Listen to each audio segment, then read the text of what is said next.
You now are listening to the audio podcast of Prisoners of Hope, the antidote to what ails your heart. I'm your host, Dr. Deborah Whitson. So come on in, pull up a chair, and open up your mind as you get ready to receive the download that hope will bring.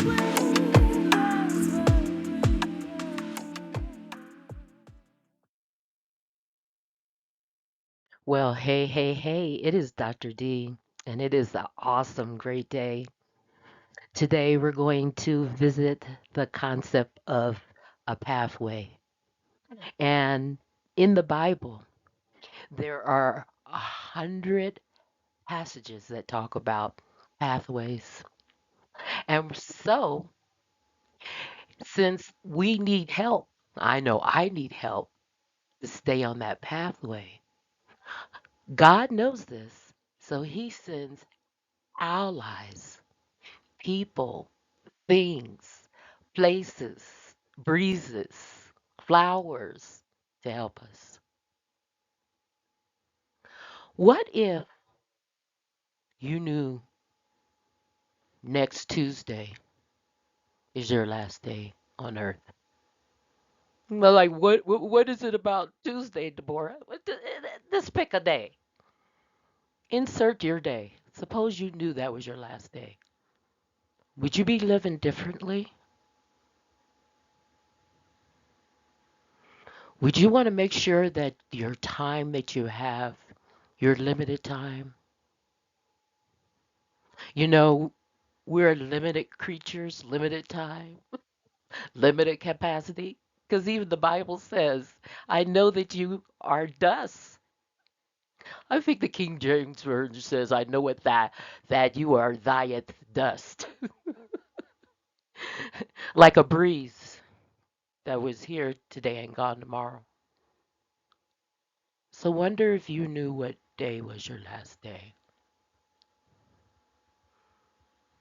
And there was a path that you could take, that you could choose, that you could stay on, that leads, that lives in the realm, that leads to life, that lives in the realm of life. Would you be living differently?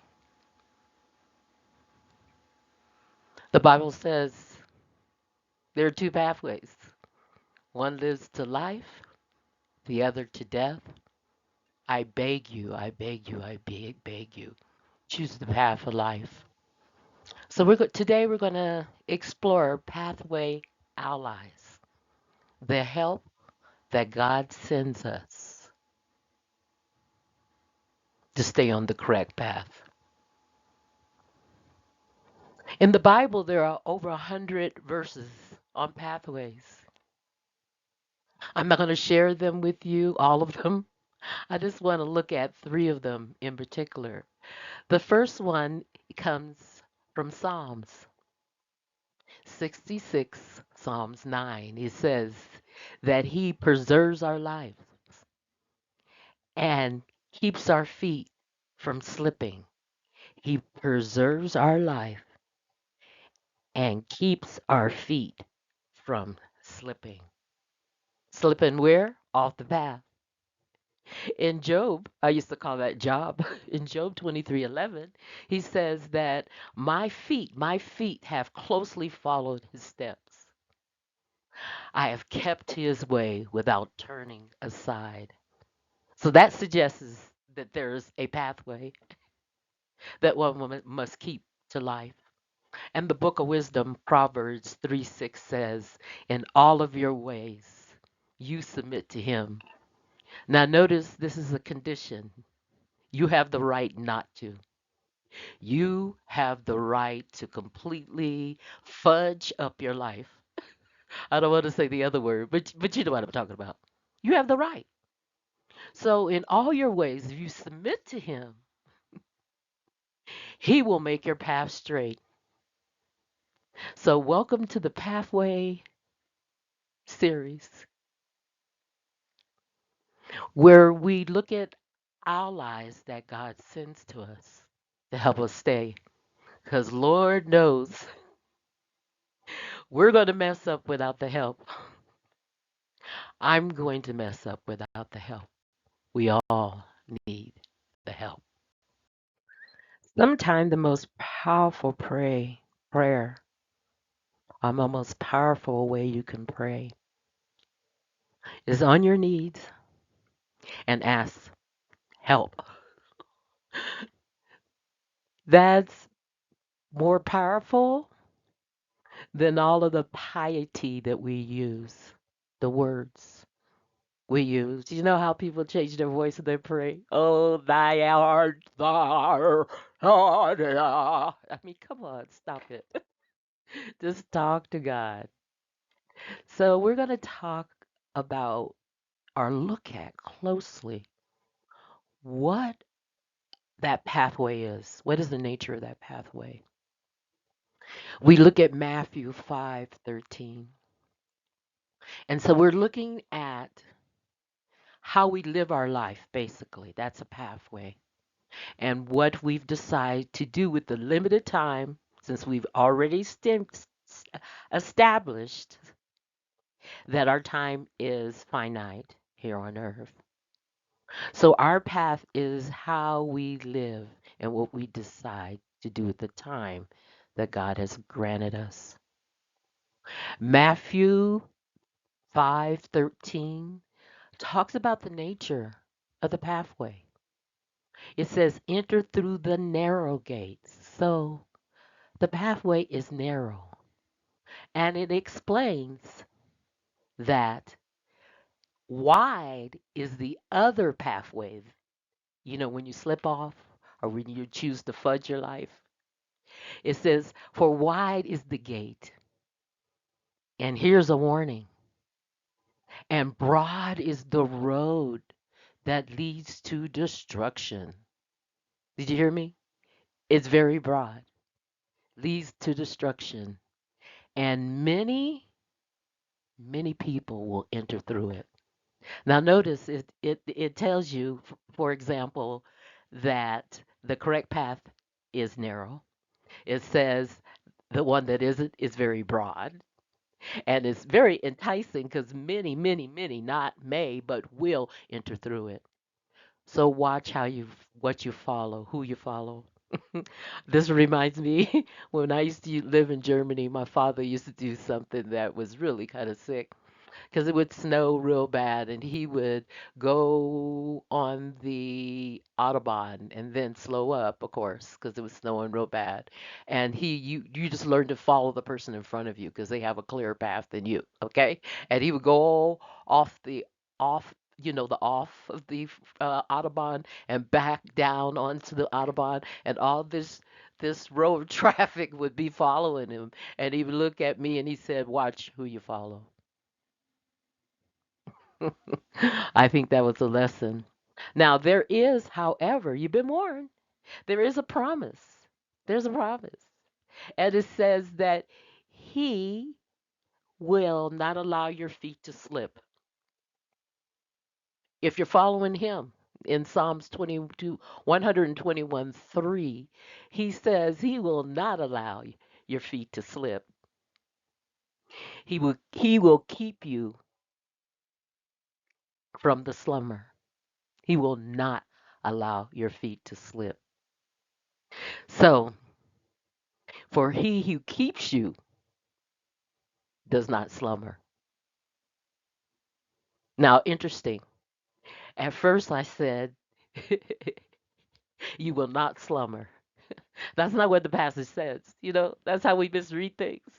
It says, the person who keeps you, he doesn't sleep. So, therefore, you will not slip if you stay in his pathway. That's one promise. He will not let you slip. The other one comes out of Jeremiah 31:9, and he says that he will not let you stumble, basically. It reads, I will make them walk by streams of water. You have to understand the typology back then where Jesus was walking was desert. So water is something you can't survive without. Water in the desert is just fabulous. Streams of waters in the desert of waters is miraculous, okay?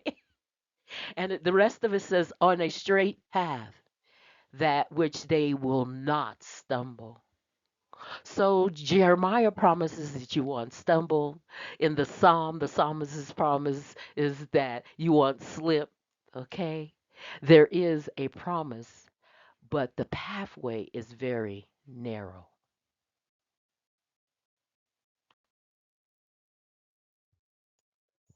So where does our pathway help come from? Remember, the pathway is very narrow. I think I said Matthew 5:13. It's actually 7:13. That is the narrow pathway, and wide is the pathway to destruction. And many, many, many will enter toward it, enter into it. So that again was Matthew 7:13. Okay. There is, because he loves you, he gives you grace. He sends us help. He will send help to us, and also He will send us as help to others. So, where does this help come from? Well, there are two primary sources, the inside and the outside. So, let's look at the inside. There is an old saying that you can't travel outside of yourself, you can't improve outside your circumstance until you travel, until you take the journey inside yourself. We must start with ourselves. Isn't that bad? There's a Bible verse about the log in your eye when you're looking at a speck in somebody else's eye. So basically, he's telling us to start with ourselves. You know, it's impossible to give more than what you are. So if you don't love yourself, you're going to fail in loving somebody else because you can't give more than what you are. You have to add Jesus and multiply. To take the journey outside, you must take the journey. It was like, what do you, okay, yeah. Isn't that profound? To take the journey, you must travel, you must journey. You must arm your mind because it is a battle. It is a battlefield. There are three ways of beefing up your internal fortitude. We're talking about the inside, your internal fortitude. The first one is read, okay? This is internal. This is you, yourself, and you. Dive into the Bible. I mean, dive in. It's basically a manual of how to live. The reason why it's called the Living Bible because it changes and adapts to your life situation. Have you noticed that? If you haven't noticed that, you haven't dive delve into the Bible enough. Because you notice that it speaks to you. It will meet you at your heart's location. Books allow us to take journeys without even leaving our current location. The books you read will determine your life direction. Do you believe that? I dare you to read a book entitled As a Man Thinketh. Now, this book, Thinketh, you could tell is written a long time ago, translated As a Man Thinks, okay, was written by James Allen back in 1903. And when you read it, you're going to witness how the concepts forward change the way you think. You can't, I mean, it's a little tiny book, but it's so powerful. If you begin to question the way you think, the key to mastering your life, according to James Allen, what is to harness the power of your thoughts. Wow. Because your thoughts lead your life, right? In other words, think about what you're thinking about. My girlfriend, Dr. Joyce Myers, says that. Think about what you're thinking about. And James Allen said that way back in 1903. Your thoughts are the roots of your actions. Your actions lead to patterns, okay? So your thoughts lead to actions. Your actions lead to patterns, which determine your character. Thoughts, action determines your character, which leads to your destiny. Ralph Wardrobe Emerson said, sow a thought and you reap an action. Sow an act, you reap a habit. Sow a habit, you reap a character. Sow that character, you reap your destiny. So basically, he just said it that way. When you renew your mind, that is the first act that it takes to change your circumstance, to change that travel that you must take. You have to move. It's a battlefield because we're naturally negative. You have to take captive every thought. Doesn't the Bible talk about that? And keep your mind fixed on life worthy things like God. Matter of fact, you can consult the Bible because it lists all those things that you should keep your mind on. Take every bad thought captive. Your life and faith will give you travel to a new level. So you need to read. The next thing to build the inside, your internal fortitude, is listen. And listening is different than hearing. It's far different than hearing. Hearing is the unconscious act of receiving sound, okay? It's just a mechanical um, method. Listening is the conscious act of processing meaning from words. Listening leads to learning. Listening without judgment. In other words, listen without the answer to the question that hasn't been fully asked to you. Okay? The noise of your answer can sometimes close your mind to the possibilities. So you need to read, you need to listen. This is all um, pumping up the internal fortitude of your mind. And last not least, you need to learn how to reflect after you do these things. Reflecting is to think deeply, think about what you're thinking about, and carefully about something. You want it to go straight to the heart.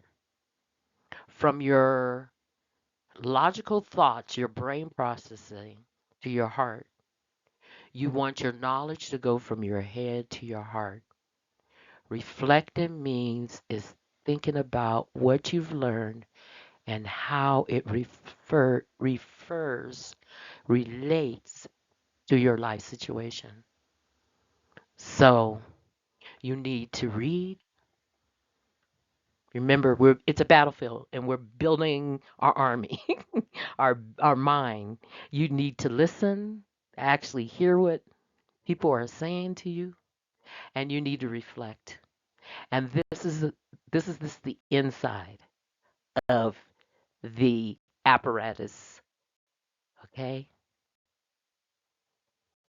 According to Matthew, remember that the correct path is narrow and often unpredictable because there's so many passages in the Bible that talk about I'll stop you from stumbling. I'll stop you from fumbling. I'll stop you from falling off the path.